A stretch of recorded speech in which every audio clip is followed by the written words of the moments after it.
Sri Aurobindo Mira is my refuge. Good morning. Welcome everyone.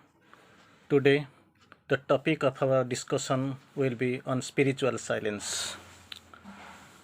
As we know, in yoga, especially in integral yoga, those who are following the methods and following in the integral yogic process, naturally for them silence bear the greatest value.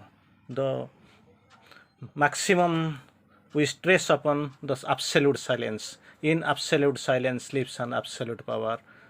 That power, that knowledge we have already. Anyway, today we are going to have a brief discussion on Sri Aurobindo's writings, Sri Aurobindo's message. We are going to discuss on silence. Exclusively, it is spiritual silence as described and as messaged by Sri Aurobindo, our master. Sri Aurobindo quotes here, all speech and action comes prepared out of the eternal silence. Silence, Sri Aurobindo speaks of another word, uses another word, the eternal silence. All speech and action, it is coming from the external mind and physical. So all speech and action comes prepared out of the eternal silence. You must learn to get to get true inspiration in the mind silence. Second line Sri Aurobindo quotes here. You must learn to get true inspiration. True inspiration you must try to get in the mind silence. What is the difference between silence and speech? As we know, speech is silver and silence is gold. Here Sri Aurobindo differentiates between silence and speech. Silence prepares, speech manifests. Silence prepares. This is the major thing. It is the preparatory thing. It prepares, and speech manifests. Secondly, silence acts. Speech gives the impulse to action. So, initial work of the silence is to prepare, to act. Then silence also, on the third point Sri Aurobindo speaks of, silence compels, speech persuades. So these are the basic differences in three different places Sri Aurobindo has quoted and given the difference between silence and speech. Initially we had the knowledge that silence is gold, speech is gold, silver, and silence is gold. But here Sri Aurobindo goes in his yogic definition, silence prepares, speech manifests. Silence acts, speech gives the impulse to action. Silence compels, speech persuades. This is the basic difference between silence and speech. Next, Sri Aurobindo comes, silence does not reject the world, it sustains it. Silence does not reject the world. So if we are getting silent, people will be having some initial idea that we have been out of the track. We have gone somewhere in the yogic sadhana or something. We have left them. We have rejected the world and we are going in a different path. But here in the course here, the silence does not reject the world. Actually being silent or observing the optimum silence does not mean that we are rejecting the world. It sustains it. It actually sustains. The truest expression comes out of the absolute inner silence. Second type of silence, inner silence. One is outer silence. Outer silence we can observe, so many times we celebrate. Suppose nobody is there to whom I have to speak, so naturally I am keeping silent. It does not mean that I am a yogi or I am having some different attitude towards yoga or something. It is the external silence. We are doing silence because we have nothing to do, nothing to act, we have nothing to speak, nobody is left there. So this is the external silence. Inner silence, that is outer silence. Inner silence, the truest expression comes out of an absolute inner silence. In the silence, inner silence and absolute inner silence, the truest expression comes. Real expression comes, that is to the inner silence. A silence of eternal rest and peace supports the eternal action and moment. Initially it was told that rest and peace and also action and movement. But Sri Aurobindo adds one beautiful term, one yogic term Sri Aurobindo adds, that is eternal. So silence of the eternal rest and peace. Normally we are taking rest and we are getting little bit of peace. Maybe suppose somebody is conscious inside or semi-conscious or at least conscious. A silence of eternal rest and peace supports an eternal action and movement. Eternal action and movement can be supported by the ordinary rest and peace, but actually silence of the eternal rest and peace supports the eternal action and movement. The movement and action that is eternal only can be supported by a silence of the eternal rest and peace. So this rest, without of this eternal rest and peace, that is this eternal action and movement can be supported. Next, Sri Aurobindo goes and quotes, a profound and unthinking silence. Still another thing, a profound and unthinking silence is the only attitude which the soul manifested in world should adopt towards the absolute, not towards the human being or the external world. Sri Aurobindo quotes here, a profound and unthinking silence. This silence has to be profound. It has to be unthinking. It has to be thought of. That is, unthinking silence is the only attitude which has to be stressed upon, the only attitude which the soul manifested in the world, this soul that is manifested in this world, should adopt towards the absolute. Towards the absolute, the soul which is manifested must and have the attitude of the profound and unthinking silence. There is no other goal, only silence, silence, silence. Little later I will come what is described in silence. Silence, the mystic birthplace of the soul. Little later we will go and discuss in little brief. It is thought that comes in a quiet and silent mind, that there is power. Many times we are thinking, our thought is coming. Usually whatever we think in the external level, it is coming from the mind. Mind is the very inferior person, the least manifestation, least divine person of the supermind. Supermind is at the top, and in the involution it is almost at the ground bottom. Mind, life and matter. So mind is there, it is there. So thought is normally coming from the mind and mental level.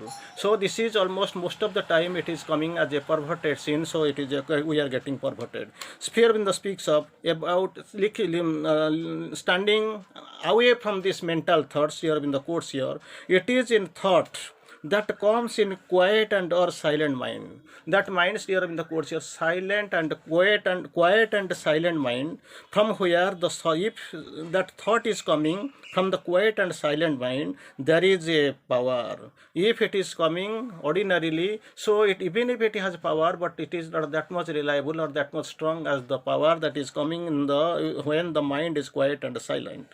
So in the mind, the silence, the transcendent works.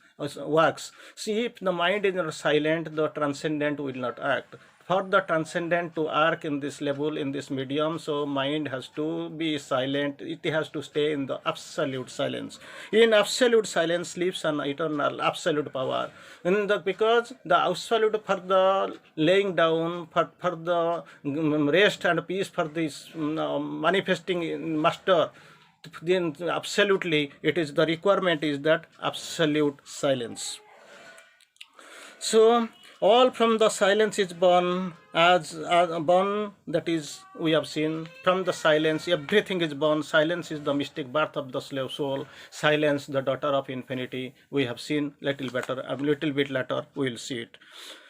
It is the inner silence. Once again, Sri Aurobindo quotes of the inner silence, not on the outer silence, because for the spiritual sadhana, spiritual life, inner sadhana, the getting introvert, and to go turn inwards, turn towards the divine, that is in the form of psychic being, the spark of the absolute. So this we have to turn inward. That is the most major process. That is the major thing in this yogic process, is the sadhana process. It is in the inner silence, not in the she is not speaking of the outer silence. It is in the inner silence of the mind. Inner silence of the mind that the true knowledge can come. Knowledge is progressive, and the knowledge has to come, the true knowledge. Another is appearance. Whatever knowledge you see with a false ego we possess, that we are knowledgeable person, we possess knowledge, we are having degrees and all. But thing is that this world is totally filled up with the knowledge that is actually supraphysical appearance and knowledge, whatever we see. So Sri Aurobindo says, in the inner silence of the mind, the true knowledge can come. This knowledge, whatever we feel that we have, we possess, that is only a meta thought. It is possessed, emerged out of the mental thought. So now itself it is true for us. After some time it will be directly, it will seem perversion, and we will contradict it to it in each moment. So the thing that is coming out of the inner silence of the mind, that is the only true knowledge can, then only the true knowledge can come. It is the silent mind that the true consciousness can be built. It is in the silent mind has to be totally silent. In the silent mind, the true consciousness can be built. Next, when the mind is still, silence initially it was the position was silent. Now itself it is in the mind. When the mind is still, then truth gets her chance to be heard in the purity of the silence. In this mind silence, in the purity of the silence, truth get a chance to be manifested, to come out, to be heard. To be capable of this silence, stillness, and illumined passivity, three terms here have been used. One is to be capable of this silence, second one is stillness, and the third one is illumined passivity, is to be fit for the immortality. The condition for immortality is to be capable of silence, stillness, and illumined passivity. So spiritual silence is not a mere emptiness. Whatever we feel, this is not a mere emptiness. Silence, there are two kinds of silences. The helpless stillness of the inertia, which is heralds dissolution, and second one is stillness of the assured sovereignty, which commands the harmony of life. So these are the two types of harmonies, two kinds of silence Sri Aurobindo speaks of. Silence and action. Sri Aurobindo, in the French, if the French revolution took place, it is because the soul on the Indian dreamed of God as a freedom, brotherhood, and equality. So from the Indian origin, Indian soil, the French Revolution originated. The French Revolution took place, it was because a soul on the Indian snows, has dreamed God. The God is freedom, brotherhood, and equality. With these three terms, actually they struggled and they won. They got their freedom. So it was originated from the Indian snows. Soul aspired. The soul does not act, it only breathes out from itself overwhelming action. So soul is the instrumental we are thinking of. So next one we will find in absolute silence lives an absolute power. We also know few terms. As we know, the absolute, the perfect, the alone. The absolute, the perfect, the alone has come out of space into the space with silent, his mute force. Silence is the mute force of the divine that we know. In silence, what we have to do? In silence, we seek the God's meaning in thy depths. Remember why thou camest. Recover thy hid soul. In silence, seek the God's meaning in thy depth. That is the purpose of our arrival. We have come here for that purpose. Silence, the mystic birthplace of the soul. In silence, seek the absolute power. In absolute silence, sleeps an absolute power. So this silence, we have to know, we have to feel, we have to go by, we have to this spiritual emptiness. Spiritual silence is not emptiness. This spiritual silence is the originator. It gives birth. It takes us towards the evolutionary process, towards our destiny. Thank you. Vande Mataram.